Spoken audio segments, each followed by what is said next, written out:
Welcome to the big show. Yay! Did you guys hear that? Doing a game show now? That was my sprint rep. I'm talking to my sprint rep right now. But welcome to the show. It's Thursday night. You know what you know what's going on. If you're here, you're with us. You're one of our 734 subscribers, or one of our 14,000 followers that only like 10 actual people follow us. Tonight, if you saw the title, we're going to be talking about Alfred Hitchcock's legendary. I'm going to call it legendary. I think it's a legendary film, Psycho. You guys agree with that? Legendary. Is it legendary status? Yeah. Yes. Oh, yeah. Yeah, I think so. Jared should be with us later, but for now, let's do some intros. We've got Keith here with us. Say hello. Hello. Oh, by the way, I'm going to prompt you guys again. So I watched our Hills Have Eyes episode because I just uploaded it to YouTube, and I prompted everybody to say hello in that episode. So I was like, I'm watching it. Do you ever watch the video, go back and like, oh, man? Because I was doing that a lot when I was watching you, Keith. So, oh, wow. I'm just joking. Seth, how you doing tonight? Doing all right. How are you? Hello, everyone. Getting some love already. That's great. I'm doing good, I think. Trying to figure out my account here on my cell phone service. So I might dip for 2 seconds just to make sure everything's okay. Not you guys won't have to hear that accordion sound, or not accordion. What is it called? Harp. Harp. Yeah, the harp sound. Anyway, Nate, how you doing tonight? You got some pizza going on? Got some pizza, yeah. What kind you got? Papa John's. Oh, Papa. But what toppings we talking here? Meat. Meat. Oh, meat. All the meats, huh? Oh, we say meat and we get the harp again. Let me ask you this. Do you guys eat Little Caesars pizza? Yeah, occasionally. I think their pizza is criminally underrated. At least ours is. Ours is great. But yesterday, the kids wanted pizza for dinner, and it was like, now that school started, bedtime's creeping up on me fast. Like, I forgot how short a time it is anyway. They're like, yeah, can we get some pizza? I was like, yeah. Oh, it's 7 o'clock. Elena, you got to go to bed soon. So we went down, and I got this Little Caesars pizza, and it's got cheese and pepperoni in the crust. Mm-hmm. And oh my God. Have you guys had this yet? I have. Nate shitting for weeks because you're lactose intolerant.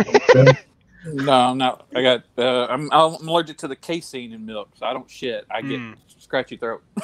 Oh, okay. I would take some diarrhea to have some ice cream and shit. Yeah, I would. It's the throat stuff that scares me. So Nathan goes. Nathan goes. No more. Instead of got any more of that? Does it start like swelling up too a little bit, or is it just? Oh man, that blows. Yep. Prayers. So there's no cheese on this. No really? So it's just all meat and sauce? Yeah. That's weird. What holds it together? What holds it together? Well, you know what I'm saying? Like my prayers. Prayers. All right. Well, tonight we're talking about Psycho. First question for everybody out there who's watching or who will watch this. Even if you're watching this late, still, we can still answer your questions. I've seen Nate go back and answer questions before, after the show. I've seen Seth in the nude before. So no, I'm joking. I have not. Basking in the moonlight. Anyway, yeah, I mean, say anything. We go back and look at the comments, especially on Facebook. I look at it. I see everything on YouTube and Facebook. So yeah, if you're missing the show or checking it out later, come on. And we're gonna add our special guest today. No one. Hello, no one. I love His that mic guy. is muted. I'd love to hear your voice. There he goes. It's unmuted. Hey, buddy, how you doing tonight? Good. I missed the link. I saw a couple comments after it, and I was like, what's going on here? You got to dig for it. Yeah, I sent a comment. Like, I sent the link, and I said, that is not correct. Or that is inaccurate, or something like that. And I'm like, nope, wrong conversation. I don't even know what was going on in the conversation. Anyways, Psycho's the conversations tonight, so I want to know, do you think Psycho is as a legendary film? Do you think it's the original? Do you consider it the original slasher? That's my question for everybody tonight. Let's go around the table and answer this. Keith, you're the youngest. Oh, I mean, I'm pretty sure, like, fact-wise, it's not the original, but I would say it's the one that blew up the most, that probably got to the most eyes to influence the most people. And I mean, it was always on TV for me growing up. So, Really? I mean, yeah, I don't know what channel, but I remember always watching it growing up. Oddly, I saw Psycho 4 the beginning. I think it's And I remember growing up, like, thinking it was, like, an older movie than what it was because it is in black and white, but that was a choice and not because they had to. Yeah. Well, or you just had really old TVs, right? Seth, what about you? Where are you falling on this? Yeah, Psycho is absolutely a classic and a pioneer of the slasher genre. Very influential on, something even like Halloween with all its many references. I have loved the Psycho. I loved all the Psycho movies since I was a kid. I like you. I've seen, I think, 2, 3, and 4. I think I've seen the most when I was growing up. But then when I became an adult, it's more of 1 and 2 that I watch a lot. I just love the whole franchise. It's definitely a classic. Yeah, I agree. There's a very charming film and well shot, well lit too. It's definitely no silver bullet, right, Nate? No. There we go again. Perfect timing. This girl is on. Man, thank you, Sprint. Nate, let's go to you on this. I know you've got something to say about Psycho. It's the top 10 for me. Of all time or just horror? In horror, and probably all-time top 20 films for me. Yeah, it's just fantastic. Every time I watch it, the more I'm in awe of it. Like, there's so many rules that are broken. There were so many leaps and bounds that were taken. Wish I could turn that down. It's like when I talk magic, where sounds come out. Yeah. No, I have a lot to say about it, but yeah, I don't know where to go with this. But it's not only one of the best horror films; it's one of the greatest films ever made. I can compare it to Jaws in some ways. As we've talked about many times, that I think Jaws is more than horror, transcends horror, and I think Psycho is kind of, yes. And I think Psycho is kind of the same way. I got to find a way to disable that, that sound. Is there a way to do that? Anyway, yeah, I agree with you. Jared, no one. Sorry. Nobody needs to know your name. No one. No, I mean, we're here for a reason. I don't even remember where it fell, like in our top 100 when we did that way back when. That's a good question. I would be interested to see where that fell, but like Nate was saying, for me, it's definitely top 10 horror all time. Jesus, when did we do that? How long ago was that? It was was a long ass time ago. Was that way last year or was it this season? I don't recall. Well, yeah, I think it's got to be top 10 in horror, period. I think it's one of those movies that is absolutely, like, everybody knows what Psycho is, I think, especially in the horror community. Everybody knows Psycho. Sean said he likes Psycho 2 better. That's fine. So all 4 movies, in my opinion, are pretty damn good movies. Psycho 4 probably is the worst, but I do love that movie. I love getting the behind the scenes, and you've got a hussy playing his mom, which is pretty cool. Olivia Hussey, isn't her name? Something like that, or is it a hooker? Anyway, you got, she plays his mom, and you get to kind of see what led, but the funny thing is, this is what bothered me about the Halloween 2007 movie, was you get to see too much, you get to know too much of the monster, and you kind of get that with Norman. But that's the first one I ever saw, actually, was the 4th movie. And yeah, I think this is absolutely legendary. That's the one where he meets an alien from space, right? Yeah, and they do butt stuff. Yeah, that's the one. Anyway, so I didn't see that one where he does butt stuff. I must be watching that on one of the porn hub or whatever. Isn't that what it is? One of the Pornhub or whatever. I don't know. What are the porn sites? Too Anyway, many to count. is Mike's apartment still around? Do anybody remember that? What the Anyway, that was from in my 20s. I don't know if that's still around. I was going to say, kids in high school were going to porn sites. I was going to rotten.com. Oh my God, I forgot about that. You guys remember that shit? I do. Didn't they also have like pictures of dead bodies or some shit on that website? Oh, yeah. I go to a website that has like all these uploads of Sears catalogs from the 70s and 80s. It takes me back, gets me hard. Let me ask you this: how many? July 1974. We're talking Psycho, and we're starting to sound like psychos. But how many remember those Fredericks of Hollywood mailers that used to come in the mail that were like they were sealed with a little thing you had to cut it open, and I looked at those all the time. Okay, so I'm a pervert. I think I'm too young to know what the fuck this is. Well, so apparently, before we keep moving, somebody said something on my Facebook. I said OnlyFans is going to get rid of porn or whatever, and somebody who I know is a OnlyFans model, I guess. She's like, oh, they're going to have tasteful boobs on there. I was like, well, I love tasteful boobs. I love tasting them. Is that too far?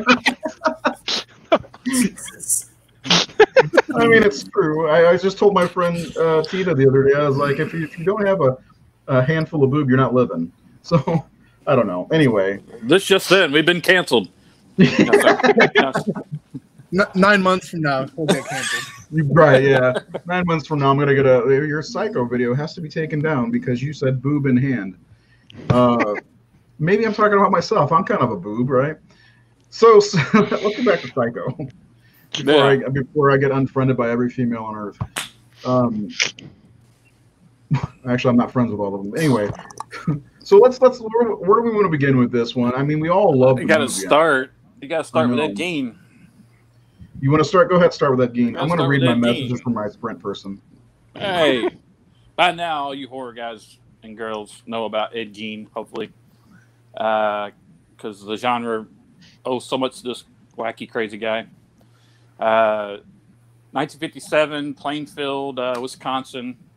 Edward Gein was arrested for the murder of Bernice Warden, a local hardware store owner, who on the first day of hunting season, for deer hunting season, all the men were out in the woods hunting, and he went to the store. He kind of had a thing for her. He was looking at a gun.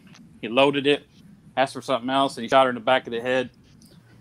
Took her back to the house, cut her head off, gutted her like a deer, hung her up in his kitchen, and the cops discovered her body, and he was arrested. And then they discovered that his house was a house of horrors. He was a ghoul. He would dig up bodies of women. He was extremely close to his mother. He and his mother lived like they were the only ones in the world for, I don't know, I think it was like 19 months after his brother mysteriously died, who they suspect he murdered him as well. And then after she died, he was alone for 12 years, and he just kind of tried to keep her alive. And he would cut women's faces off and wear them, and made a skin suit out of a woman's body. Made soup bowls out of skulls and house upholstered furniture and flesh, and a lot of crazy stuff. If you haven't heard of him, I'm kind of surprised. But if you go read, if you haven't read up about him. But another guy who lived in Wisconsin at the time was pulp writer Robert Bloch. And Robert Bloch was reading about Gein and decided to write a novel based on that. And that's how the novel Psycho came out. And shortly after that, Hitchcock bought the rights to the book anonymously, which was a good thing because he only got it for like $9,000. And he bought all the copies he could so he could keep the secret of what happens in the movie as far from the public as possible. I don't know how successful he could be that way, but that's how this movie happened.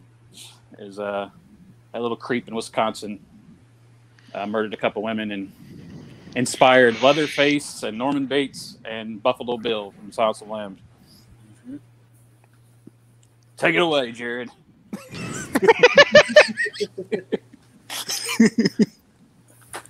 honestly don't even remember the first time I saw this movie, though.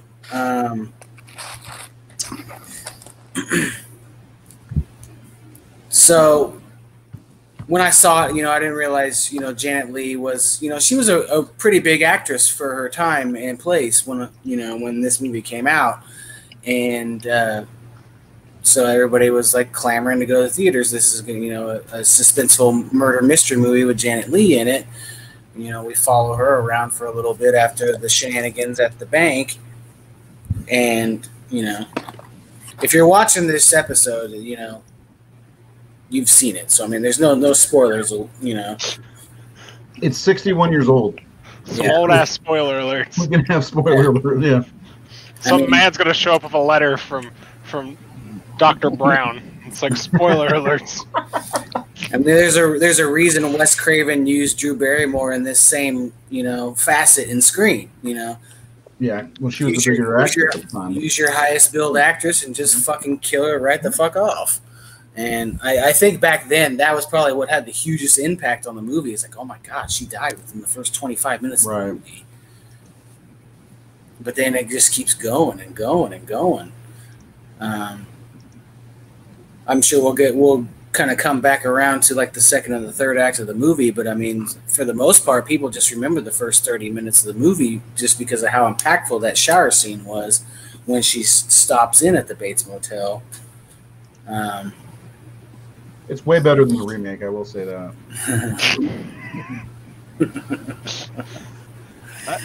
The best thing I think about like the beginning is I feel like a lot of people would say it's slow, like if you haven't watched a lot, but it's not. Like it just like goes and goes and goes like really fast, but it's very slow at the same time, if that makes any sense at all. Like it has that anxiety of like her trying to get where she's going and the cop following her and her getting pulled over and her buying another car. So it's like it's got suspense and it's really fast off the get-go, but it's slow moving at the same time. Yeah. Well, I don't know about that. Like I used to think that too, and I think there's something to what you're saying. But at the same time, I'm like, as soon as Marion dies, it almost feels like it goes at a breakneck pace because last time I watched it, which was a couple days ago, it gets to that point, and then all of a sudden, it like you see all the other characters popping up, and then like whenever what's her name, her sister goes into the motel or the house, it's like, holy shit, it's almost over already. I forget how. But then again, at the same time, that's not even the end, because the police station, after they talk about the mental breakdown, they that goes on for another almost 10 minutes, I think. So I don't know. I can see what you're saying, and I can see people saying that because most horror fans are younger now. Well, the most like it almost has like multiple beginnings and multiple ends, because you follow one character from the beginning, like the Return of the King. Yeah, and then it ends, and then you go to her sister and Sam, and then that's like another beginning, and then you get to the actual her finding the mom, and then it's like another beginning from another movie at the end with them talking about Norman's stuff, because like it almost changes main characters like 3 times. Yep. That's why it's brilliant. Yeah, but, I don't know. Yeah, see, I tried this little experiment because I showed my kids this movie like last year, and I was kind of paying attention to their attention span, and they loved it. I think this movie, I don't think it's really slow starting off. I think it really sucks you in with the way that the way Hitchcock films stuff, the extra paranoia of it. Marion committing the crime, and then you hear all the voices in her head, and then you have that awesome fucking score going on at the same time. I think it's strong right from the get-go. I don't think it's really slow at all. I think it has a good story. It has good suspense to it. Just even in the first half of being sort of almost like a heist in a way. I mean, I think that's why. I think people feel it's slow because by now people know about Norman and the Bates Motel and the shower scene. which doesn't come for the first half hour. So Yeah. you know now that's the movie. But like Seth's saying, in 1960, people thought this movie was about a woman stealing money from her job and going on the run. So they're not thinking about where it's going from there. They're like, this is where they're invested. And it's tense. I mean, when she takes that money and that score, like you said, like, how can you not be excited with that fucking score? And just the way he shoots it, like it's this close-ups and you see her hands on the wheel and her hands are tense and gripping and she's being followed. Yeah. She's looking in her rearview mirror. It's a brilliant sequence. Yeah. That is some of the scariest scenes in the movie. Really are the scenes with the cop following her and questioning her, and even like Arbogast questioning Norman is super tense and exciting and scary. Or even like one of the biggest scares in the movie is when she pulls away from the car lot and the guy yells, "Hey!" She thinks she just got away because the cop's there. She's forgotten her luggage. It's like those are the type of things that Hitchcock was so good at, was just tightening up that constant, like you just have no release, and it's almost humorous, but you're like, are they going to get away? Are they going to get away? There's something else. There's something else. Oh, this is in the way. This is in the way. Am I going to get caught? So you're tied up in this whole thing. Is she going to get away with this or not? Which is ruined now because we all know where this is all going. Unlike the original audiences. Yeah, well, and that was a great thing about showing it to my kids too, is because they didn't know anything about this movie except for the title. So they had no idea. They had no idea about Norman Bates. They didn't see any of the other ones, and it just the heist aspect of it. Like when she sees her boss in the street. My kids reacted to that. It's great. It's like, oh shit, she's gonna get caught. Yeah. One thing I always what's cool about his. You're good, Nathan. I was just gonna say what he's saying about he makes us root for the bad guys and people doing bad things. We're worried that she's gonna get caught. She stole $40,000, which today would be like $350,000. Yeah, it's a shitload of money, and we're tense that she's gonna get caught, and then we're with her that whole time, and she's murdered. And now we're watching Norman clean up the murder for his mother, we believe. And we're like hoping he doesn't get caught. We're scared that he's going to get caught. And it's that scene with the car going into the lake. Yeah, that's my favorite scene. The headlights passing by as he's like bringing the bucket out of the room. Yeah. He throws it down real quick. I mean, there's so many things, and that's what's so brilliant about it, is like we actually rooting for him. Go ahead, Keith. I know I cut you off. You're good. I'll say that scene Jared just mentioned about the car going into like is it a lake or is it like a tar pit? Kind of a pondish, like a lagoon. Yeah, well, that's like my with the balloons. That's my favorite scene in the movie, because I love like when the car like stops moving and Norman gets like super nervous, but then like as soon as it starts moving, that little smirk just like pops up on one side of his face. I love it. Yeah. But the thing I was going to say though is the thing I'm always shocked by is the shit. I just forgot the word. But the part when we first meet the rich guy. And he's just a pig. Like the commentary about like this guy is just a pig, like that far in the past. Like he's just constantly like, I got money. I'm trying to buy this. Yeah, and it's so and it works so well on that level because we just met her earlier, and we know that she has no money in her whole life. Like she can't be with the man she loves. She can't she has so much money troubles, and this is what is. Her money would solve all her problems, and this guy's over here. Yeah, I got tons of money. And I'm giving them to my 18-year-old daughter, and it's like I just buy my problems away. And I'm not buying happiness. I'm paying off unhappiness. You unhappy? Yeah. So yeah, like that opening. I mean, we should just really kind of. I could just dissect this thing because we go to the beginning. We start out Hitchcock is always about voyeurism, and that's how it starts. We see the city, and then we go to a building, we go into a window, into somebody, and we see two people making love in the middle of the afternoon. It's important that it says 2:40 in the afternoon. So it's like on her lunch break, Best time to which do is it. kind of important.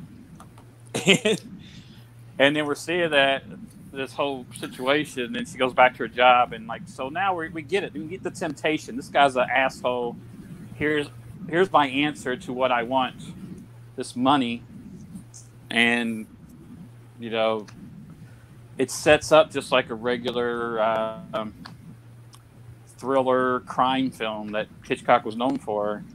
I just wish I had been there at that time to buy into that MacGuffin, basically, of the money being important to be in the plot, because that's what Hitch does. He makes us think that the money, even to the point where, as Norman's cleaning up and it goes back, we see it on the nightstand. It's like, oh, the money, you're gonna forget the money. And he's like, he gets it, like, yes, don't leave the money, and then he just tosses it in the trunk, closes it. You're like, what? No, so. I can't imagine what that was like in 1960. Just all those little, how he manipulated people. I'll say that was one thing that like kind of ruined it for me growing up, because it was like riffed on so much in other movies. Like for instance, it's in is it Vacation or Vacation 2? Chevy Chase does like the psycho thing with a banana, and First one. like it was already ingrained in my brain before I saw the movie, because it was like already like within culture, if that makes sense. You get to see Beverly D'Angelo's boobs and everything. We're back to this again. I'm never off boobs. Just for the record. Anyway. Can I do your back, honey? Can I do your front? Yeah. I mean, go for broke. Why not? Fun fact, me and my wife used to shower nightly together. Anyway. What the fuck? So much randomest fact. I don't know what's going on with me. I think this fucking oatmeal raisin cookie's getting to me, guys. You got like a sugar buzz going on? The fuck? Yeah. He's eating also. Is that why the elderly eat oatmeal cookies? Probably. So yeah, there's a couple things you mentioned about the guy who's buying the house for his daughter, and it helped with Sam putting that little spark of them running away together in her head at the beginning. I don't think it was just the guy being an asshole. Let's take his money. It was that spark because she wanted to run away with him, which I really like that part a lot. Well, he's dreamy, first of all. I mean, come on. What's wrong with me today? She does have that little moment of pleasure in that she's taking that money from him. When she's driving, she's hearing the inner monologue. Oh. And she hears him saying, I'll take it out of her flesh or whatever. And she's looking at the camera at us, and she grins, which people miss is how the movie ends, with Norman looking at the camera with the inner monologue and grins. Because the thing about this movie is Marion and Norman are actually quite alike. There's a duality between them. They're both in their traps. And when it comes to that parlor scene, and he's talking about being in his trap, I was born in mine, she chose hers. That's when she realizes, I can get out of my trap. I'm not going to be like Norman. I'm not going to be stuck. So maybe I can get out of this thing. But there is like this duality with her. And it's subliminal. Like, if you notice, there's a lot of mirror use with Marion. She's always got a mirror and a reflection, because there's two sides of Marion going on.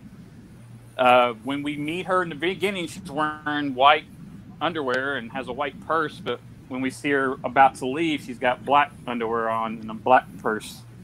And Frankie just mentioned that. Changes. Yeah. So there's this just phenomenal filmmaking going on. Of course, it's Hitchcock. I think it's like 50th movie or something. I mean, he'd made a shitload of movies by this time. What? Really? He was that far in at that point? Well, he'd been doing it since the silent era, and this was the 1960s. So, wow, I didn't realize that. That's why Hitchcock is. I didn't see the movie with Anthony Hopkins. Okay. Well, that one takes place during Psycho, right? I think. I have no idea. I've never seen. I've literally never seen it. I just know. Well, Hitchcock started out as an illustrator. He would do the like the title cards and stuff for the silent era movies. They would have those title cards art, and he slowly got into directing. And so he was doing it during the silent era, which back then you had no sound, you had no music. So he learned how to tell stories through visuals. Holy crap! Yeah, he I'm kind looking of at his feels like, filmography. Holy cow! yeah. So he was a guy who just thought in pictures, and he continued to do that as sound kind of changed cinema. He kind of stuck to those roots of silent era, using the picture, using the image, and the dialogue. All that shit doesn't matter. How can we tell a story visually, as he calls it, pure cinema? And so that's what he would always do. He'd always do like a reverse. It was subjective storytelling. Like you would see characters looking at something and seeing something, and he would show you the perspective. Like there's a method he talked about where like if you swap one image, it changes how you tell that story. So like if you were to take like a picture of like a frame of Jimmy Stewart looking, and then you show like a woman playing with her newborn baby, and you cut back to him and he's smiling, you're like, oh, that's nice. He's looking at a woman playing with her kid. But if you made that middle picture like a woman sunbathing, and he's looking and then he's smiling like, oh, he's a pervert. He's an old dirty man. You know, that's how great sequential art and images work. It's how you're telling the story through those images. You don't have to have a word at all, but those three images will tell you, inform you what you're seeing. And that's how Hitchcock continued to tell his stories. And, Brilliantly, so that's too. what you get. Yeah. That was one of the things when you start talking about the exchange. I think there was do you remember Terror in the Aisle, the documentary about horror films in the early 80s? Yeah. Donald Pleasance and Nancy Allen. They had a clip with Alfred Hitchcock talking about suspense and how, about the briefcase under the table, and they're talking about baseball and all that stuff. Yeah, but also I think in that when they talked about Psycho, they say there's like 80 different shots in that shower scene, 80 different shots. It was 78 setups, camera setups, different shots, and 52 cuts and 45-second scene. That's insane. It took 7 days to shoot that movie. He spent a third of the movie making that scene. And well, it's the most iconic scene in the movie. That's why he did the movie. He read the book. That's all he got from the book was that killing in the bathroom. Or was he so like that me, was, chance to see boobs and?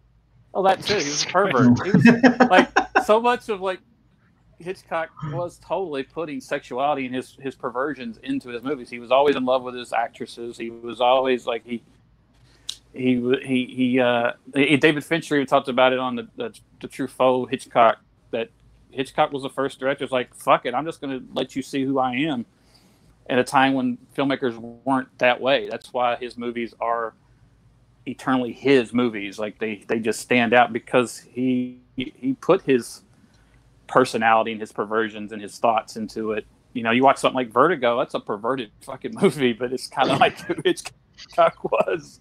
So yeah, there's so much like the techniques that he uses. The bomb. If people don't know the bomb technique, he's talking about suspense and how suspense works. He said if you have a bomb under a table and two people are talking, and the bomb goes off, you get a shock for 5 seconds. But if you tell the audience there's a bomb under that table and it's going to go off in 5 minutes, but the characters don't know this. Then the audience is sitting there going, stop, don't do that. There's a bomb under the table. And he goes, and the bomb can never go off.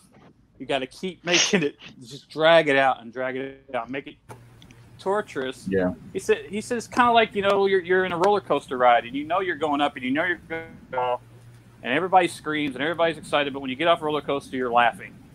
He goes, and that's the thing. It's like you're getting an emotion. All he cared about was getting an emotion out of his audience. He thought about his audience wholly, and he wanted to give you a ride and fuck with you and do things that you didn't think were going to happen. But he always wanted to show you like visual images. Like there was one day he was sick. He had the flu. It was when they were going to shoot Arbogast's murder scene, and they're going up the stairs. And Saul Bass had storyboarded that scene. And they said, we're just going to call it a day. You wait till you get back. He said, no, go ahead and shoot it. You got the storyboards. So they shot it. And some of Saul's shots were like Arbogast's hand going up the railing and his feet going up, and he saw it. And he said, "Those don't work."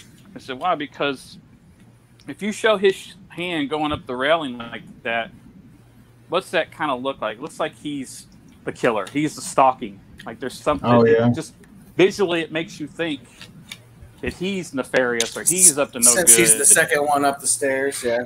Yes, so you have to just show him like he doesn't have any idea what's up there. We know Mother or whoever's up there, but he has no idea. So he has to be completely oblivious, and he's not even paying attention. He doesn't even see her till she's right on him. If you notice, he's like this, looking around. All of a sudden, you know. I'm talking a lot. Gassed. So I don't want to. Is that Hitchcock movie any good? Because it's on HBO Max. I think I'm gonna watch it. It's okay. Yeah. If you have Hulu, I think it's Hulu, or Hulu, Yeah, Hulu. or it's Hulu or Prime has 7852, which is a documentary about the shower scene, which is excellent. And then I don't know if Hitchcock Truffaut's on anything streaming, but that's a good documentary too. With Francois Truffaut interviewed Hitchcock about his films because Hitchcock was looked as a hack or kind of It's a on showman Hulu. joke, and Truffaut, who made 400 Blows and all these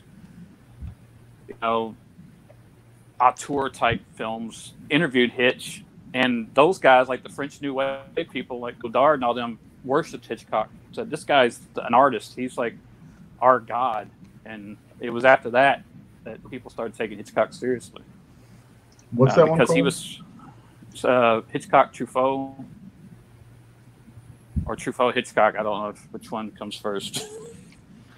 So, I do have a question, because every time I watch this movie, does anybody else think the sheriff or the police officer looks like Clancy Brown? Because every freaking time I watch this movie, I see Clancy Brown on that cop, and every single time I get on IMDb, and I'm like, it can't be Clancy Brown. Clancy Brown is ageless, so he. I wonder how the movie would be thought of if they used a bald, middle-aged man like the book in the role of Norman. Well, he'd already be creepy, right? I mean, most people are creeped out by bald guys, unfortunately. Yeah, he would. I think he would lose that innocence. Yeah. Feel to him, because Norman kind of has like an innocent, like childish. Well, in the scene when he's talking to Marion, that great scene, he comes off as innocent and childlike almost. Mother, a boy's best friend is his mother, or whatever he says. Imagine a bald guy doing that. I think it'd be the creep factor would be way high, and then it might take you away from what Hitchcock's trying to get you to believe where the story is with Marion, and not like him. I think that would rob the movie. Yeah, the Perkins casting is key to that, because we are totally unassuming that he's the psycho. Like he's like charming, like he stammers. Even when he's showing her the room, he can't even say bathroom. He's a little embarrassed by it. Over there, that like there's a courtesy, there's a respectability. Go ahead, Seth. I know you have sympathy for Norman. Sympathy, yeah. Go ahead, Seth. Yeah, I was gonna say it's been a while since I read the book, but I'm pretty sure they didn't really try to hide Norman's condition, right? It was like kind of like right in the first chapter, they kind of mentioned something about him and Mother, and hearing his mother's voice in his head as he jerks off, stuff like that. Yeah, the book follows Norman. It has like Marion's just a victim, and the book is like. And the thing is, you couldn't do like when Joseph Stefano, who wrote the screenplay, got the book. He said you can't make this the movie because like most of the book is like Norman talking to Mother. How do you film that? Like she's dead. Yeah, you can get away with it in a book. Yeah. You can't do it in a film. Right. So Stefano went in and pitched the movie to Hitch, his version, or what he would do. And he said, I think we should make the first part of the movie about Marion Crane and the theft, and follow her and make it about her. Yeah. And then we kill her in the middle of the movie. And Hitch kind of thought about it, and he went, we could get a star. And that was like that was the idea. So like that was kind of the genius thing. If we just seen Norman and he'd been this grotesque psychopath, but because of how Norman is or Anthony is, we don't suspect him at all. Even when he doesn't seem any. There's no malice in him at all until she suggests putting her in committing her is when he says, "Do you mean an asylum?" You know, and he shows a little anger there. Even in Hitchcock's cutting is precise, because when we see them talking, which the parlor scene we could talk about for days because it's my favorite scene in the movie, and it's incredible.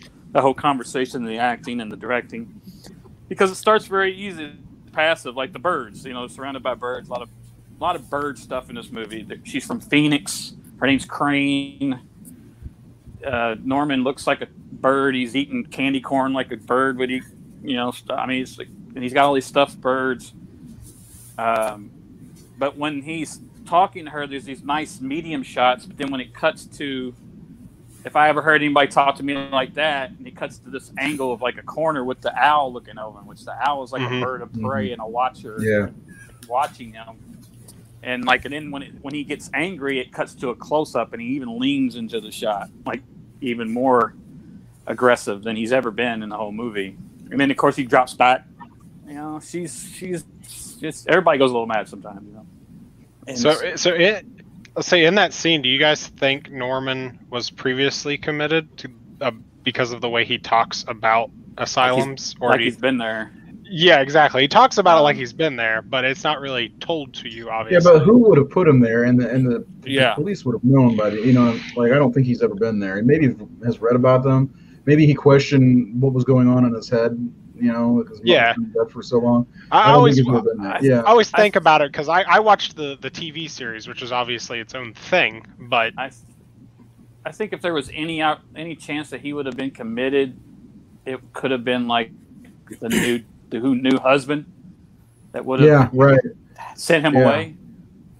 Well, because Norman was already kind of fucked up anyway. Before I mean, in the prequel sequel, the fourth movie, which is it documents that they didn't get along very well at all. Yeah. And mother turned all her attention away from Norman to this other guy, and maybe he had him committed because he loved his mother in a weird way too much. I'll say that's a thing in the series. If you guys haven't, maybe that's why Norman got out and killed them both. I never did finish the series. I saw like the first season. I really liked it. I couldn't get into it. I saw the first 3 or 4 episodes. I was like, I really liked it, but that's me. I liked it. I thought Vera was amazing. Yes. Vera. And who's the girl? Was it Olivia? I can't remember her name, but she's very good. She's great. But Olivia Newton-John? No, I can't remember. Dylan was really good too. Yeah. But yeah, that's a question. That surprised me. How does Norman know what those places are like? And it's like, has he had firsthand experience?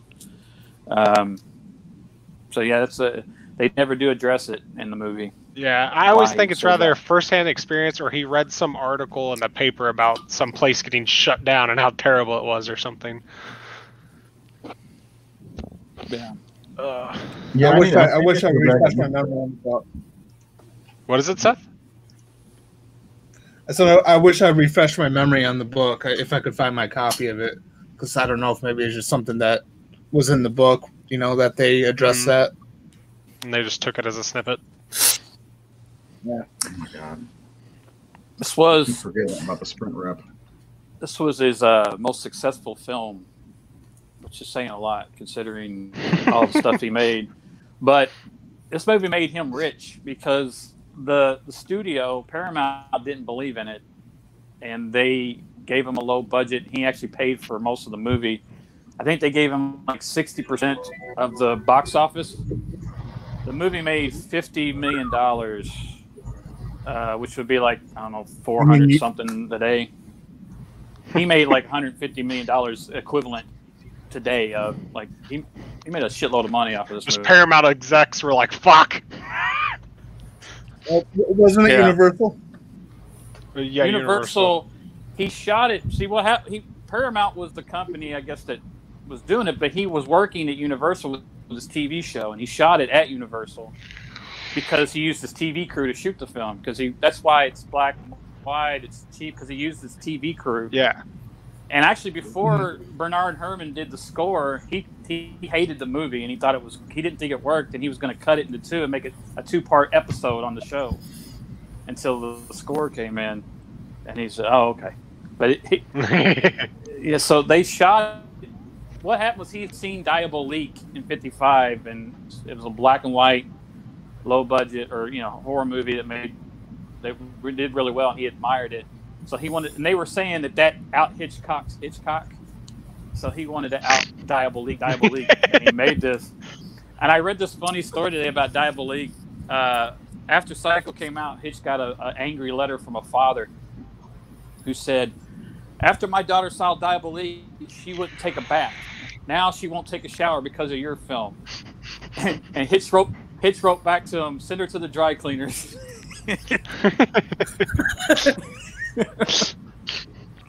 So Jaws kept people out of the water. Psycho kept people out of the shower. Diabolique kept people out of the fucking tub, I guess. His humor, like he would call Anthony Perkins Master Bates the whole time on set.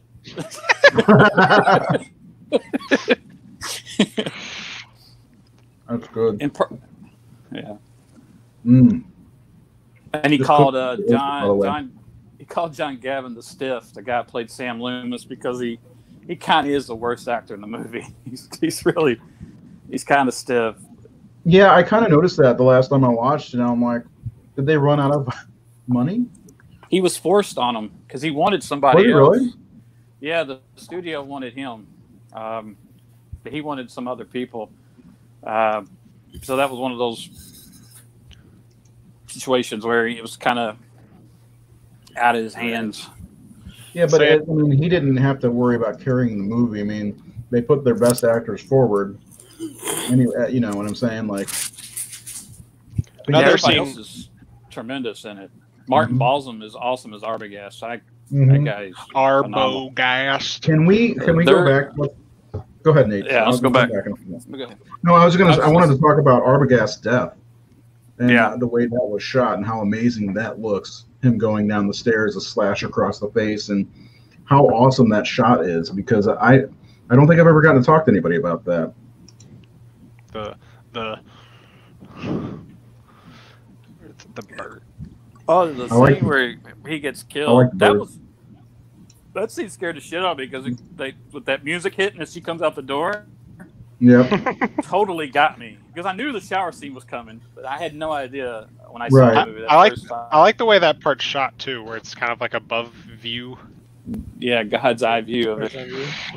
And but that whole sequence basically used a lot of rear projection. So they shot a camera dolly going down the stairs, and then they projected it behind him, and they had him in a chair, and he was just doing this. That's how they achieved it. And William Friedkin on 7852 said that that's what inspired that shot in The Exorcist, where she grabs the guy by the nuts and he goes falling back on the ground when she attacks him. Yeah, because it looks exactly like the way they did that. Yeah, I love that scene. I love that on both of them. I think I like this one better because she grabs his nuts, but. Let's say another scene we haven't talked about is when they go to the local sheriff, because I really like that scene. Because it's like when we get like the unraveling, because he doesn't just come out and say like, yeah, she's been dead. Like they just keep like going on with it. It's like, I think he's got your PI's got a story mixed up. My favorite part of that scene is like when the wife says, Norman found them together in bed. She whispers in bed. I just like how like stoic he delivers he's like, she's been buried in the cemetery for 10 years. Yeah. I also like how he says Arbogast. He's just like Arbogast. He pronounces everything. That scene with Arbogast and Norman is so fucking good. Yeah. Like he just lets him bury himself. Yeah, because he's like, he can tell him like, well, see, you just said you hadn't seen anybody in weeks, but you said a couple came by, and like Norman's so nervous, and that great shot where Norman it's like where he does this with the neck, and he's eating the candy corn and looking at the log. Yeah, he's trying to look at the book. Yeah. Well, that's a great tense scene. I think also that's one of the better scenes that's got a lot of tension in it, in my opinion. Yeah. It's one of those things where the guy's smarter than Norman, and he's just Yeah. He's like, I got a sample of her handwriting here. Yeah, and it's like this point where you don't like this guy because he's bullying Norman, and you're kind of on Norman's side. You don't want Norman to get caught, you know. And it's oddly, you don't want him to get caught for murdering this girl. I remember even the last time I watched it, and I've seen this movie, you know, twice. Twice. I've seen it a lot, or at least once a year for the last 20 years or so, 25 years or so. But like, even still watching it, for some reason, I think my heart rate goes up a little bit during that scene. Mostly during that scene. The shower scene doesn't do it for me because I've seen it. It's been, you know, when we talked about how it's been parodied. But that scene and the scene with Arbogast getting to the top of the steps and you know, those two scenes are two of the most tense scenes in the entire movie, in my opinion, which are great. Still, I mean, this is a 61-year-old movie. It might sound stupid, but the scene that gets me the most tense and anxious is whenever Marion pulls off after getting pulled over and the cop car is just following her. Because anytime there's a cop car behind me, my anxiety goes through the roof. I'm like, just stay in between the lanes. Stay in between the lanes, please. We've all been there. Yeah, but the way he's looking at her, he stops across the street, right? Yeah, and just like sits outside his car. Yeah, it's like he knows something. You know, that's what I'm thinking. I mean, he knows something for sure. And he comes and slowly goes, and then she pulls away without getting her bag. And like right there, I'm like, that cop, he's got to do something right now because she's fucking looking guilty as sin. Buying a car with cash, you know, leaving the other car, all that stuff. Yeah, that's a good scene. That's the other thing we didn't talk about is the car salesman, where he's trying to do his car salesman thing, and she's just like, please. He's like, oh, you always have time to negotiate money, don't you? And she's like, no, like here, take my money. First time I've ever seen anyone high pressure the salesman. Yeah. You don't want a day to think it over or anything? Well, she's like, is there anything wrong with a lady being in a hurry and just wants to get a new car? It's like, well, no. We were talking about. By the way, I'm sorry. I just want to say this real fast. That scene, my Helena watched it with me last time I watched it. That scene, she started saying, "Is there anything wrong with a lady?" Because she's been calling herself a lady. Well, so we were talking about something in the car, and my son's like, "You don't like that?" She's like, "A lady can change her mind. Is there anything wrong with a lady changing her mind?" Jesus, I just need to stop making you watch these old movies with me. You're sassy. Yeah, well, she's already got the sass, but yeah, she added a lady can change her mind. I found out stuff I had never known before today. The cop that lets the other guy. What'd you find out? The cop that takes like the blanket to Norman at the end. Oh yeah. Where it says he's cold and I can take it. The guy that opens the door is Ted Knight. Really? From Mary Tyler Moore and Caddyshack. And all that. Yeah. I didn't know that. I never recognized him. Oh, this is another thing I was going to ask because I didn't look it up because I was just going to save it for the show. Did they use the name Loomis from Psycho in Halloween, or does it just happen to be Loomis also? Yeah, okay. Same Loomis exactly on purpose. Yeah, it's the exact same. Also, it's a weird coincidence. And Seth knows the nurse is named after. You know the nurse. Marion Chambers, the sheriff and Marion Trey. Yeah. No, I mean, the cover admit said. I found out today that Loomis was the name of a armored truck company, and that's where they got the Loomis because he steals the money from the car. Oh, so they named the same yeah. Yeah, I've heard that before. Dope. Yeah. That's weird because I actually saw an armored truck the other day that was a Loomis brand. I got in the car, and Kayla's just looking at me because I'm just like sitting there in thought, and she's like, "What?" And I'm like, "There's a Loomis truck over there," and all I can think about is Halloween now. And of course, Scream, Billy Loomis, and it's legacy. Gotta keep passing the torch. Yep. Yeah, it's really I like that. By the way. Also in Halloween, John Carpenter was going to call The Shape Michael Myers. It was going to be the Bates family. No, I'm joking. Michael Bates. Little Normie Bates, yeah.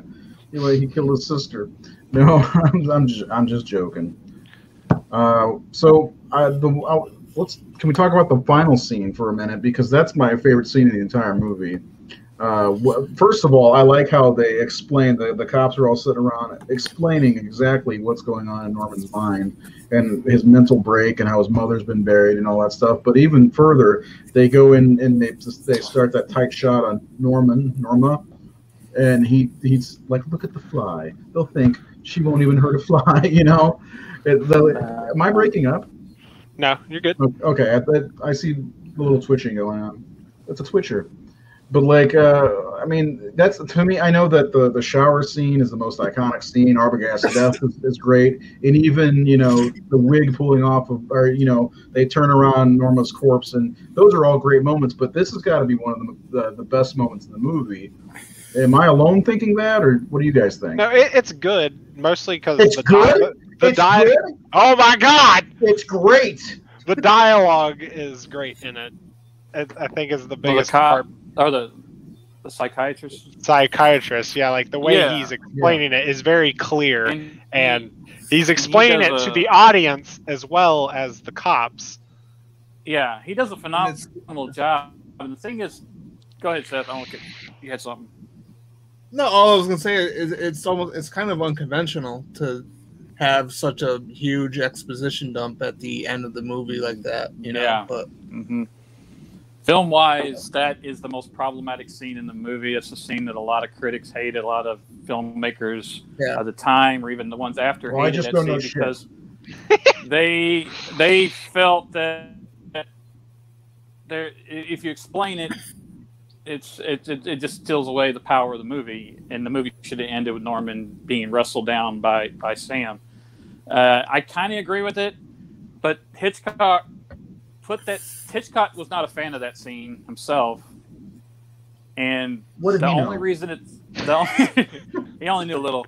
He said that the reason that scene's in the movie is because without it, it probably wouldn't have gotten past the ratings board, and it probably wouldn't have got released because the movie, all the stuff that happens in the movie, it needed to be explained that way so that it could get through, because he felt that if it didn't, that it would never have gotten released. And apparently after the guy did the performance, Hitch went over and shook his hand and said, "You just saved my movie." But he didn't like to see, but he knew that he needed it.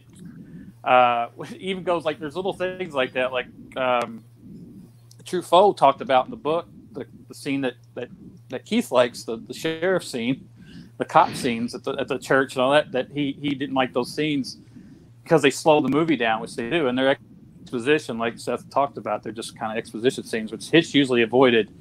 But Hitch said, this just proves my point, because over the years, everyone would say, why don't they just go to the cops? Why don't they just go to the cops? He goes, because it's fucking boring. That's why they don't go to the cops. Well, they also don't go to the cops. The rest of the movie.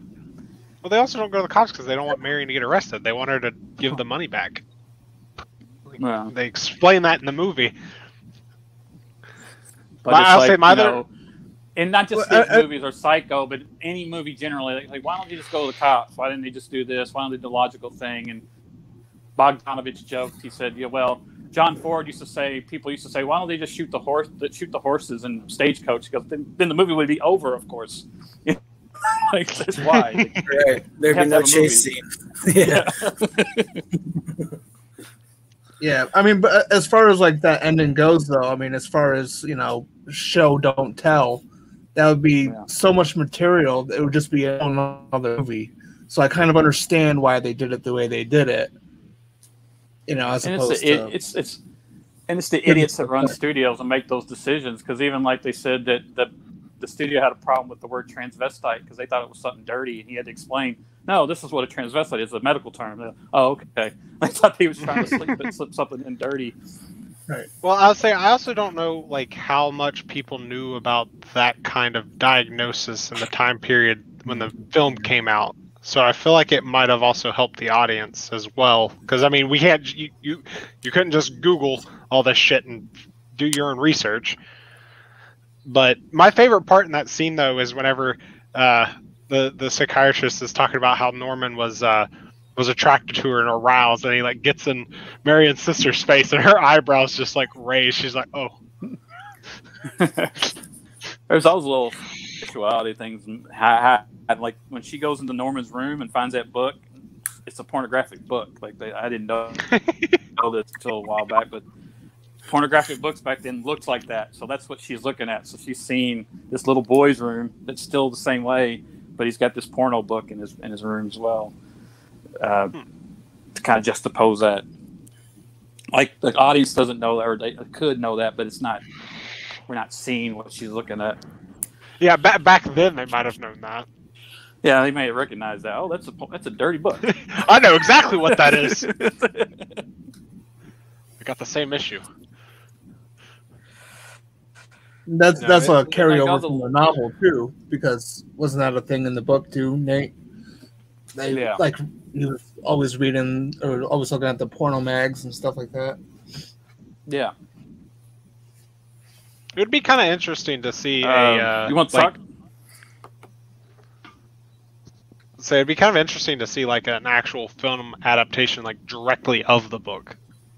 Like, because people complain about remakes, but it wouldn't be a remake; it would just be an actual adaptation of what's in the book completely. They should have done that in '98. Yeah, true. Yeah. Instead of trying to mimic Hitchcock. Take the book, go back to the source, because it is different enough where you can make a Psycho remake and have it feel fresh and different from what came before. Yeah, which can be said about a lot of movies. I mean, you could do that with Jaws as well, because the book is. I feel like it's different enough. Yeah. Looks like we got a comment. Another scene I enjoy is when Norman dumps the car and it doesn't sink right away. We did bring that up a little bit. Yeah, his anxiety was definitely noticeable, and as the viewer, you think he's gonna get caught. Yeah, I mean, we kind of did briefly mention that scene. Like you're right along with him when that happens. Like come on, car, come on. That whole cleanup. I mean, I just adore the cleanup scene as a whole. Mm-hmm. Like he's very tidy about it. Yeah, he's having to do it thoroughly, and and the audience is watching along, going, "Oh, don't forget that. That's it." She checked the drawers and checked all. Like, yeah, he's we know where she put stuff. It. Yeah, and he's done this before. This is his third murder, right? That's why like 2 other girls. Yeah, because that's like whenever he goes to get her the room key, he goes to pick one, and then I can't remember what she says, but she says something, but it makes him grab the first key instead of like the third key. He's like hesitant about it. He's got that. He wants to check her out. I think he noticed something when she was signing in comparison to what she was saying, so he knew that she was lying. Yeah, she's a dirty bird. She's a dirty bird. Yeah, and then she gives herself away in the parlor where she says she's going back to Phoenix, but she said she was from Los Angeles. Yeah. Yep. And then she says, "What?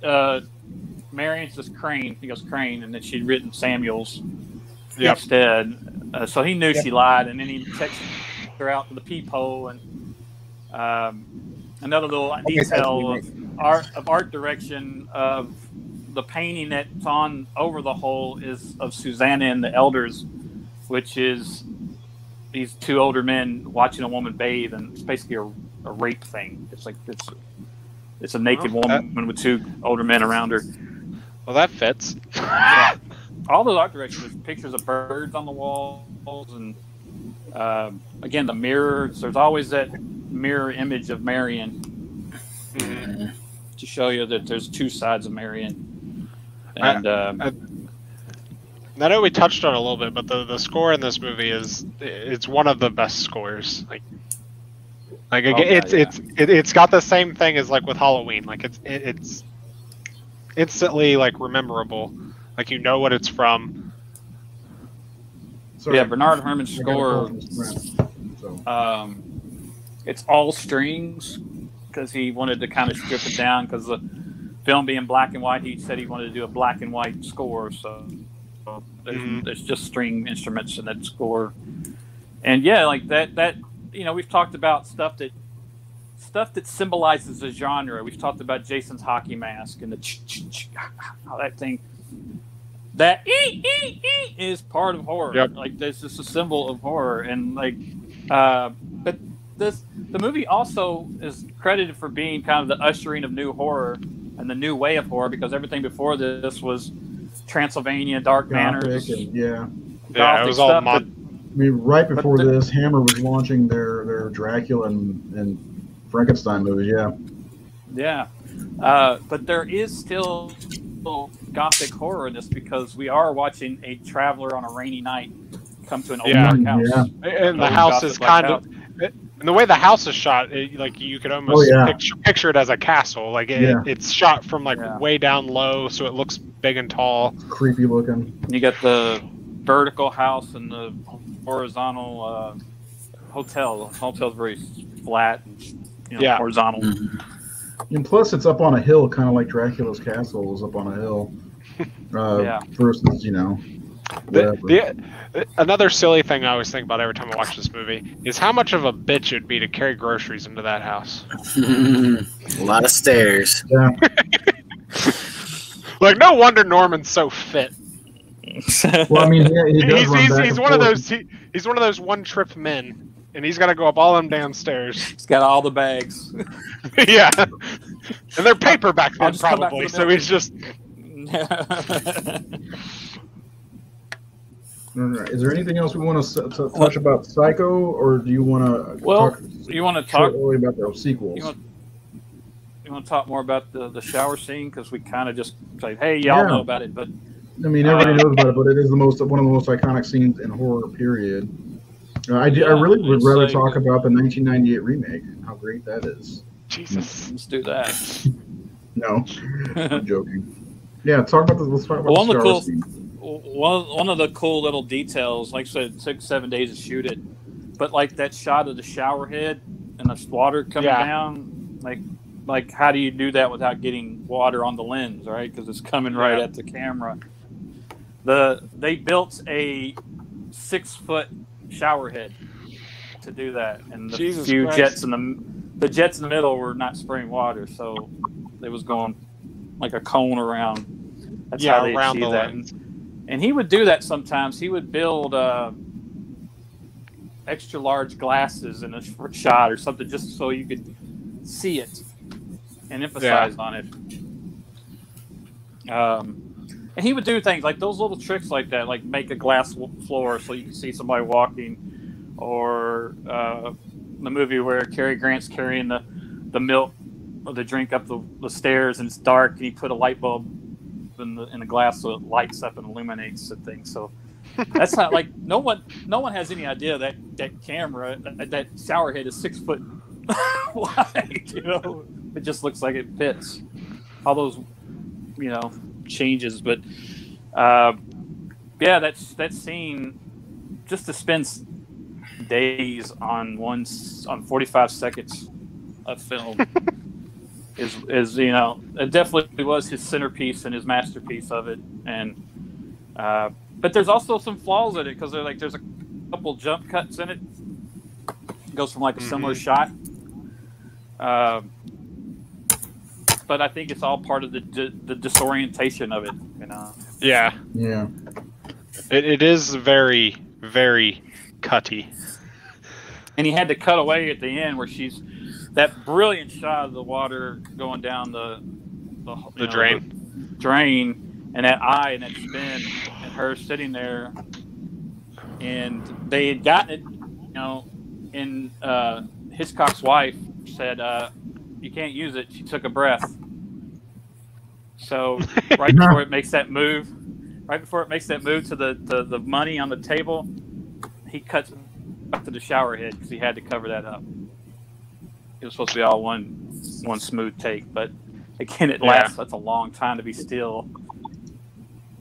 She tells that story all the time about how, I think it may be in that shot where she had her breast covered when she's doing that shot, but she felt it slipping, and she thought, oh God, because it's such a painful shot to get, it takes forever to get it perfect, and she just said, all the hell with it, let them get a look.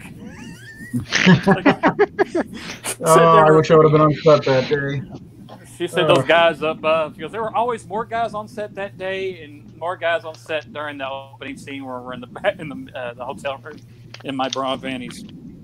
Well, of course. I mean, isn't that usually how it goes on a horror set? If there's going to be boobs, everybody's going to be there. Yeah. I mean, okay. I'll stop with the boobs. Can't help it. Repressed. I found out him and Walt Disney had a kind of feud because of this movie. Like he wanted to shoot at Disneyland or Disney World, and Disney refused because he made that disgusting Psycho movie. And then there was something that Disney did back, a jab at Hitchcock. I can't remember what it was. Oh. You don't know what it is? I don't remember. So I still need to watch the sequels. I watched the second one, but I still haven't watched the third or the fourth one. But I highly recommend the series. You haven't seen the third one or the fourth one at all? I have not. I have them. I just haven't watched them. That's a shame. They're good. I'll get to them. I recommend you guys watch the series if you haven't. Well, I'll keep that under advisement and not do it.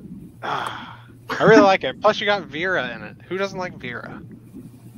Vera Miles? Is that her last name? I can't remember. The girl from The Vera. Conjuring. I know. From Miles from Psycho. She plays Norma. There's nobody better than Olivia Hussey. I'm just saying. Poor Vera had to wear that I'm wig still dealing in with this Sprint, movie. guys. What is it, Nate? Vera had to wear that wig in Psycho. It still bothers me when I see it. She was doing another movie and had to shave her head, so that's why she had to wear a wig in Psycho. Really? I didn't even realize. Yeah. Yeah, look at the hairline. It's just totally a wig that she wears in the film. But she's really good, too. Like, her sturdiness to, like, she will not take no for an answer. She will not wait. Like, Sam's like, oh, this is just nice. She's like, no, I'm not going anywhere until we go look at that hotel. I like it whenever...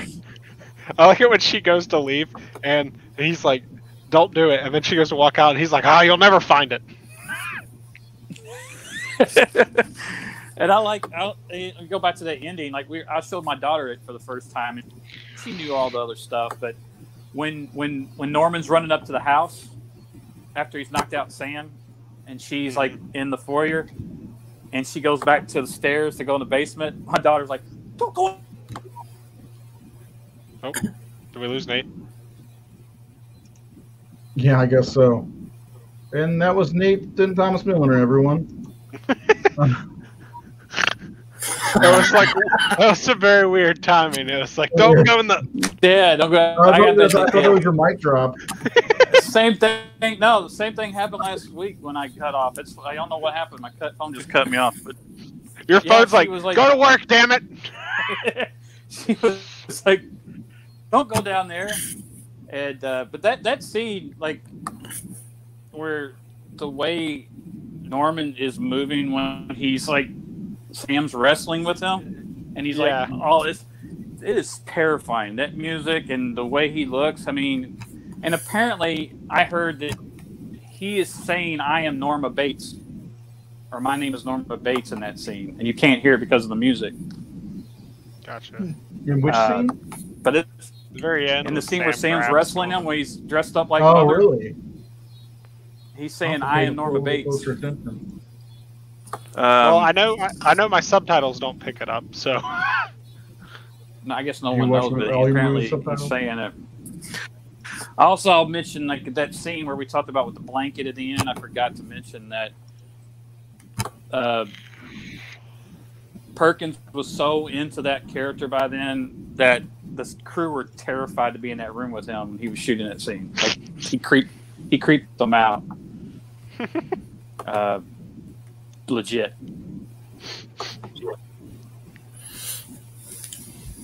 Stupid. Method. It's kind of a shame. It's kind of a shame that movie kind of typecast him and Janet. Apparently, kind of like they really didn't have much careers after it because they were so associated with the shower scene and Norman Bates. He had a lot of trouble.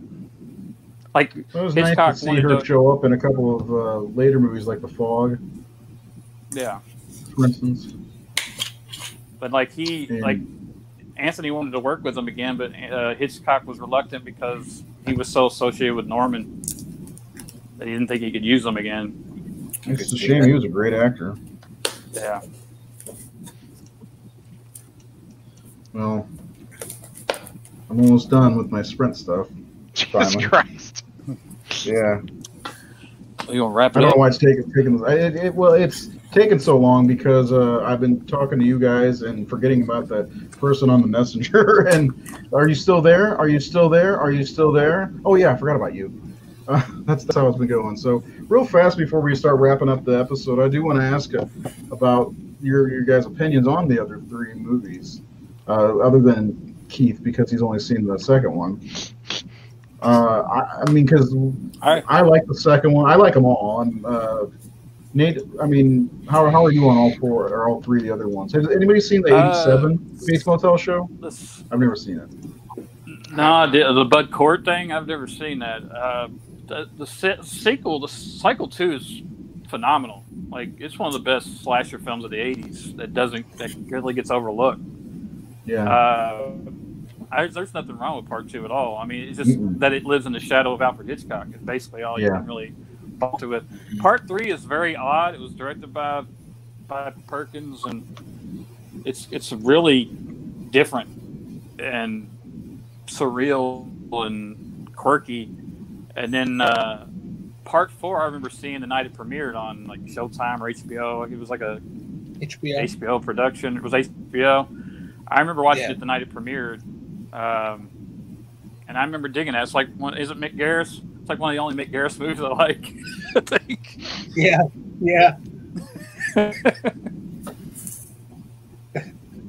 But I like the whole radio, him calling into the radio disc jockey and telling his story and the flashbacks and Henry. I thought Henry Thomas was a good choice to play him as a young man. And Olivia Hussey, I saw Romeo and Juliet when I was around that time and knew her from Black Christmas. So.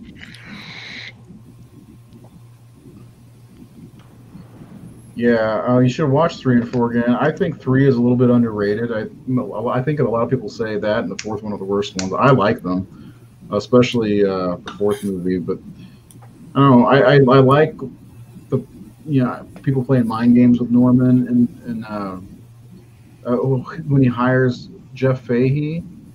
Is that his name? Yeah. He gets the guy with the guitar, and he's like the scene where he's just sitting there naked in the hotel room. And there's a lot of good stuff in these movies, and I don't think honestly. I mean, there is a weaker of the bunch, but I don't think they're very weak overall. Maybe the fourth one is the worst, but it's also got Amanda Waller from the Justice League as the radio host. CC Pounder or whatever. 90s TV movies were kind of. Yeah. I don't know. I think that it's pretty good. There were certain aspects of the fourth one that I liked better than the third movie, just with that whole radio theme going on. I don't know. Like you were saying, there's not a... Yeah. I mean, like you guys were saying, there's not a bad movie. There's not a single bad movie in the franchise. They're all very different. Oh, my back popped. I love Psycho 2. I was literally surprised by that movie being as good as it was. Because I first saw it I saw it when I was a kid, but like when I watched it again, like when I got older, I was in a Hitchcock phase, and previously I had saw this made-for-TV Birds sequel, and it was shit. So what are you talking about, the Land's End or whatever? Yeah. And so I was just so taken back by how awesome Psycho 2 is. So I feel bad for Norman in that movie because he's literally trying to get better and he's being fucked with. And it's even more, I guess, poetic that it's Lila who's fucking with him, and you kind of understand her motivations. She's angry that he's out, Yeah. You know, and Yeah. she wants him to go back, so she's pushing him to the edge out of her revenge. It's just such a good movie. And the third one I think is a little underrated. I actually like that one quite a bit. You know, I always remember the scene with the cop and the ice cubes. You know, when there's that body that's in the ice thing and the cop's taking him out and Yeah. he's eating them and a little bit of blood on it. It's really cool. And like the way it kind of like it kind of goes back to the first one in a lot of ways. I think Perkins did a lot to try to sort of mimic Hitchcock and at the same time bring Norman's journey kind of full circle. I think the only thing I didn't like about part 3 is that they kind of took away the twist from part 2. You know, because it just made it seem pointless. But and the fourth one, I like. I think it's the one I saw the most. You know, growing up, because it was a TV movie and we watched it all the time. But yeah, I recorded it off of Showtime illegally. I thought it was HBO. Maybe it was HBO. I don't know. I thought it was Showtime. I don't know. One of them. I remember when I was at my cousin's house watching it. I remember that because it was on a channel that we didn't have. I wasn't alive. I don't think. I don't know. I remember. I remember it was a big to do because there was like I think Perkins was on. It was like we're counting down till the premiere, and like it was like a special before the movie premiered. And it was Showtime, I remember watching it. What year was it? It was 90. 90. It was 30 years after 90? The original. Yeah, it was 1990. Yeah, I remember watching that too because my aunt and my mom and they were all going out, and my mom wanted to watch this because she's a huge horror fan, and she's like, "You make sure to watch it." And then I watched all the shit leading up to it, and yeah, it was really cool. I didn't know anything about Psycho at the time, but the only thing I didn't really care for about the fourth one is that it kind of almost ignored the events of 2 and 3.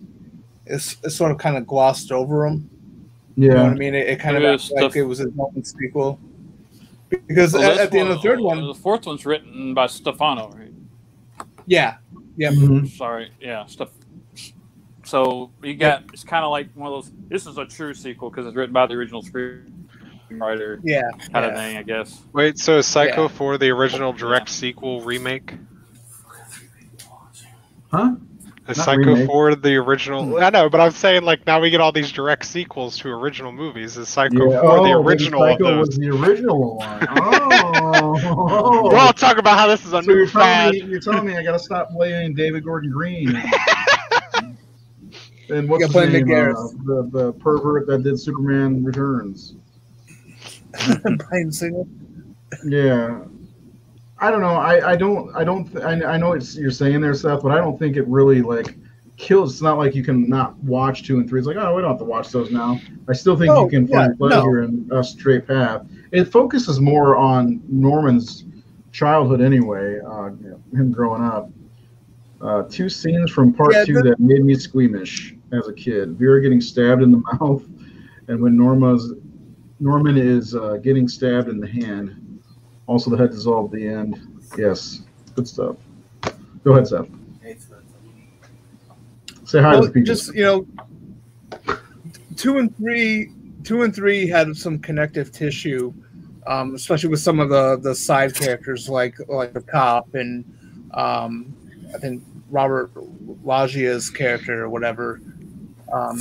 Trying to help him out, and then the third one ends with Norman getting caught again and being arrested again, but then the fourth one he's out, he has a family, you know what I mean, so it doesn't quite line up. Yeah, I guess so. It's okay. I like to watch the first one and then watch the other 3 shortly after that, which I plan on doing here shortly. I've watched the first one twice in the last couple of days, and I got in a weird mood where I wanted to watch House on Haunted Hill and 13 Ghosts and those type of movies, so we'll watch something else. With 13 Ghosts. Nothing wrong with those movies, in my opinion. I was surprised when I put that post up, Nate, that you liked A House on Haunted Hill. For some reason, I thought that that would have been off your radar. No, I like that. Actually, like I said, I worked with his daughter on some stuff. William Castle's daughter, who produced it. Whose daughter haven't you worked with? I watched a I lot. said, whose daughter haven't you worked with? Daughters. Hide your daughters from Nathan. Come, hide your daughters from me. I'm gonna get Hide your daughters. Uh, I'll do art for them. I remember meeting the guys who were doing the effects. There's one, I can't remember their names, but they were brothers, and I met them at Wonderfest when they were working on it. They were telling me a little bit about it. But yeah, I like that movie. I love Jeffrey Rush doing his Vincent Price. I loved films, and I always liked Ali Larter. And I remember it being it's one of those late '90s. It's that period where horror was kind of, but it was one of the better ones of '99. I'd say it's one of the top 10 horror movies of '99. Wasn't it '99 when it came out? Yeah. That's a good list to make. Yep. Top 10 of 1999. Is there 10 worthy of making a top 10? That's the question. There's Blair Witch and Blair Witch. Yeah. Sixth Sense, right? Sixth Sense, okay, 99? Stir of Echoes. Candyman 3, huh? Jesus Christ. The Haunting. No. Ravenous. Idle Hands. Audition. Ravenous is dope. Yep. Audition. The Rage Carry 2. Huh? I like that one. There's probably 10. Children of the Corn 666. Huh? That's the best. Scooby-Doo and the Witch Ghost. Huh? How about Alvin and the Chipmunks Meet the Frankenstein? Nate, that's your task for tonight. Make a list of the top 10 1999 horror movies. You know you're going to do it. You just said them all. In order. The Scooby-Doo is number 1. They released 4 Children of the Corn movies that year. Yeah, no, it's 6. All 666 of them. That's crazy. So anyway, we're gonna wrap up the show now. It was a fun conversation with the Sprint rep, and you guys are okay. I felt bad because seriously, we have this chat bar open that says, "Are you there? Are you there? Are you there? Please respond." And I forgot. I'm like, oh shit, I totally forgot. And that's why I ducked out from anyway. Thanks for watching the show. Thanks for coming out and hanging out. It's been a great time with this show and this cast for the last couple of years, and this is our last show forever. Goodbye. No, it's been good. It's been good fun. We've got to cover a lot of stuff. Nate, before you go, what do you think your favorite episode was? And don't bullshit me, because I can tell when somebody's bullshitting me. You don't bullshit. I remember. I loved all the ones where we would dig into movies really deeply, like Hellraiser or Midsummer or Hereditary or those movies like that where we got really